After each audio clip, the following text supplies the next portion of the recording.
5 years ago, I never thought that tomorrow would be okay. I never thought tomorrow would ever be okay. That's because 5 years ago, on November 12, 2010, Mara Skinner's whole world shattered. Unfortunately for me, that night is like a movie in my head that plays. And unfortunately, every detail of that night I remember. She and her husband Paul were asleep when two masked men got in their Yale home and attacked them. Mara was stabbed 26 times. Paul was also stabbed repeatedly. He managed to chase the intruders out of the house, but he died moments later. He was an ordinary guy that did an extraordinary thing. His thought was not about himself. His thought was to protect his family, and he did. Stunning everyone, the revelation that the Skinner's daughter, 17-year-old Tia, orchestrated the attacks. Investigators say she was upset with her parents' disapproval of her boyfriend. So while Tia was in the basement of the family home on the night of the attacks, she knew her boyfriend and his friend were coming to try and kill her parents. In 2011, all three were sentenced to life in prison without the possibility of parole. I support that. It wasn't for me to decide what the consequence was. It was what the law decided. And what's unfortunate and unfair is that as the law changes, they bring victims back to places that we shouldn't have to go back. Mara Skinner says that because she and her family have been back in court every year since Tia's original sentencing.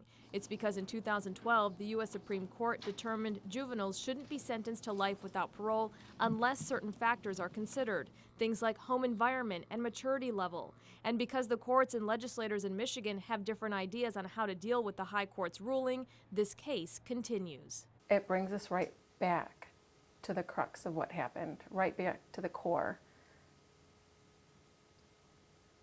It hurts every time.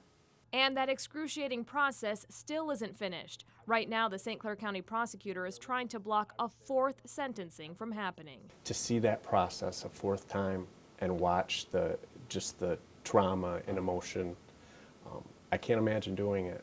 And then to have that hearing in front of a jury, 12 people who don't know anything about the case until we start the case over again, and frankly holding another trial for purposes of sentencing. I'm not sure that we'll be able to do that. And I think victims get forgotten, and that's what brings me to this point where I'm able to say to you, I was a victim.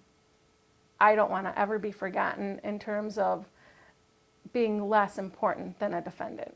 Mara Skinner says she never consciously thinks back to that horrific night, but there are triggers that take her back. She lives with PTSD, but continues counseling that she started very soon after the attacks. Another huge part of her healing is volunteering at the St. Clair County Victims' Rights Office. She says it's her saving grace. A lot of times I do get to offer some sort of comfort.